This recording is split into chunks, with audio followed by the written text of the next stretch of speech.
അലൈക്കും വറഹ്മത്തുള്ളാഹി വബറകാതുഹു. ഇന്നത്തെ ടോപ്പിക്ക് മോഡൽ ഇക്തിസാബുൽ മാരിഫ്, കോൺസെപ്റ്റ് അറ്റൈൻമെൻറ്റ് മോഡൽ. എന്താണ് കോൺസെപ്റ്റ് അറ്റൈൻമെൻറ്റ് മോഡൽ? ഒരു അധ്യാപകന് കുട്ടികളെ പഠിപ്പിക്കാൻ ഒരുപാട് രീതികളുണ്ട്. അതിൽ പെട്ട ഒരു രീതിയാണ് കോൺസെപ്റ്റ് അറ്റൈൻമെൻറ്റ് മോഡൽ എന്ന ഈ രീതി. ഇത് മുന്നോട്ട് വെച്ചത് ബ്രൂണറും തൻ്റെ കൂട്ടുകാരായിട്ടുള്ള ജോർജ് ഓസ്റ്റിങ്ങും ജാക്ക്ഡിൻ ഗുഡ്നവുമാണ്. ഈ ഒരു പഠിപ്പിക്കുന്ന രീതി, അതായത് തുർക്കുത്തദ്രീസ്, എങ്ങനെയാണ് നമുക്ക് പറഞ്ഞാലോ? ഒരു അധ്യാപകന് ഒരു ചാപ്റ്റർ എടുക്കാൻ പോവാണെന്ന് വിചാരിക്കുക.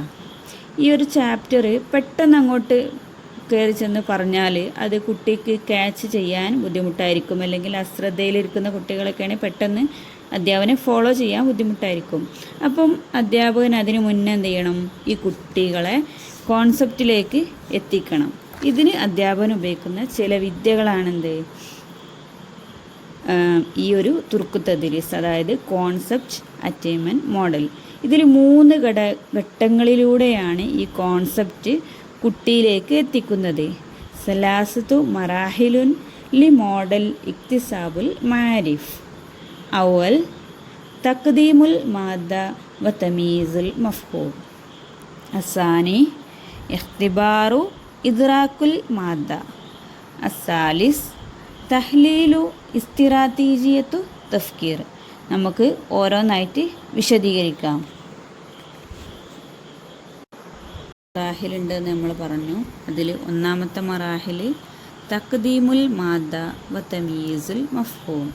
എന്താണ് തഖ്ദീമുൽ മാദ എന്ന് പറഞ്ഞാൽ? മെറ്റീരിയൽ കുട്ടികൾക്ക് മുന്നിൽ പ്രസൻറ്റ് ചെയ്യുക. തമീസുൽ മഫ്ഹൂം എന്ന് പറഞ്ഞാൽ കോൺസെപ്റ്റിനെ വേർതിരിച്ചെടുക്കുക. ഫോർ എക്സാമ്പിൾ, അധ്യാപകന് കുറച്ച് ആനിമൽസിൻ്റെ പിക്ചർ ചാർട്ട് കുട്ടികളെ കാണിക്കുകയാണ്. അപ്പോൾ എന്ത് ചെയ്യും?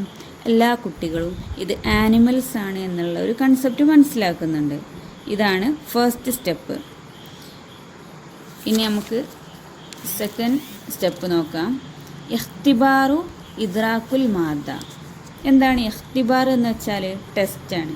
ഇദ്റാക്കുൽ മാദ എന്ന് പറഞ്ഞാലോ മെറ്റീരിയൽ മനസ്സിലായിട്ടുണ്ടോ എന്നുള്ള ആ ഒരു ടെസ്റ്റ്. ഫസ്റ്റ് സ്റ്റെപ്പിൽ തന്നെ അധ്യാപകൻ എന്ത് ചെയ്തു? ആനിമൽസിൻ്റെ പിക്ചറാണ് കാണിച്ചതെന്ന് പറഞ്ഞു. ഈ കാണിച്ച ആനിമൽസിൻ്റെ പിക്ചറിൽ എന്ത് ചെയ്യുക? കുറച്ച് ആനിമൽസിനെ മാത്രം എന്ത് ചെയ്യുക? പ്രത്യേകം ടിക്ക് ചെയ്ത് കാണിക്കുക. ഫോർ എക്സാമ്പിൾ, മാംസഭോജികളായിട്ടുള്ള ആനിമൽസിനെ മാത്രം എന്ത് ചെയ്യുക? ഒന്ന് ടിക്ക് ചെയ്തിട്ട് കുട്ടികളെ മുന്നിലേക്ക് പ്രസൻറ്റ് ചെയ്യുക. എന്തിനെങ്ങനെ ചെയ്യുന്നത്? കുട്ടികൾക്ക് എത്രത്തോളം ഈ മെറ്റീരിയൽ മനസ്സിലായിട്ടുണ്ട് എന്ന് ടെസ്റ്റ് ചെയ്യുകയാണ്. ഓക്കെ ആണല്ലോ? അപ്പോൾ ഇനി മൂന്നാമത്തെ സ്റ്റെപ്പിലേക്ക് നോക്കാം. എന്താണ് മൂന്നാമത്തെ സ്റ്റെപ്പ്? തഹ്ലീലു ഇസ്തിറാതീജിയത്തു തഫ്കീർ. ഇവിടെ എന്താണ് ചെയ്യുന്നത്? കുട്ടിയുടെ മാനസിക തന്ത്രത്തെ വിലയിരുത്തുകയാണ് ചെയ്യുന്നത്. അതായത് മെൻ്റൽ സ്ട്രാറ്റജി ഇവാലുവേഷൻ എന്നാണ് പറയുന്നത്. ഇങ്ങനെ ഒരു കുട്ടിയെ കോൺസെപ്റ്റിലേക്ക് എത്തിക്കാൻ വേണ്ടി ഒരു അധ്യാപകൻ സ്റ്റെപ്പ് ബൈ സ്റ്റെപ്പായിട്ട് മുന്നോട്ട് കൊണ്ടുപോകുന്ന ഒരു തുർക്കുത്തദ്രീസിനെയാണ് കോൺസെപ്റ്റ് അറ്റൈൻമെൻറ്റ് മോഡൽ അഥവാ മോഡൽ ഇക്തിസാബുൽ മാരിഫ് എന്ന് പറയുന്നത്. അപ്പം നമ്മൾ ഇന്നത്തെ ക്ലാസ്സിൽ എന്താണ് പറഞ്ഞത്? മോഡൽ ഇക്തിസാബുൽ മാരിഫിനെ കുറിച്ചാണ് പറഞ്ഞത്. അതിന് 3 സ്റ്റെപ്പ് ഉണ്ട്. ഫസ്റ്റ് എന്ത് ചെയ്യും? ഒരു മെറ്റീരിയൽ കുട്ടിയിലേക്ക് പ്രസൻറ്റ് ചെയ്യുക. പിന്നെ എന്ത് ചെയ്യുക? അതിൽ പ്രത്യേകമായിട്ട് എന്തെങ്കിലും മാർക്ക് ചെയ്ത് കുട്ടികൾക്ക് എത്രത്തോളം അറിയാമെന്ന് ഒരു ടെസ്റ്റ് നടത്തുക. അതിനുശേഷം എന്ത് ചെയ്യുക? കുട്ടികളുടെ ആ ഒരു മെൻ്റൽ സ്ട്രാറ്റജിനെ ഒന്ന് നമ്മൾ അളക്കുക, അല്ലേ? ഇവാലുവേഷൻ നടത്തുക. അങ്ങനെ അതിന് ശേഷമാണ് എന്ത് ചെയ്യുക? ആ ചാപ്റ്ററിലോട്ട് അധ്യാപകൻ വരുന്നത്. അപ്പോൾ ഈ ഒരു മെത്തേഡ് എല്ലാവർക്കും നിങ്ങളൊക്കെ ഭാവിയിൽ അധ്യാപകരാകുമ്പോൾ ഫോളോ ചെയ്യാൻ പറ്റിയൊരു മെത്തേഡ് തന്നെയാണ്.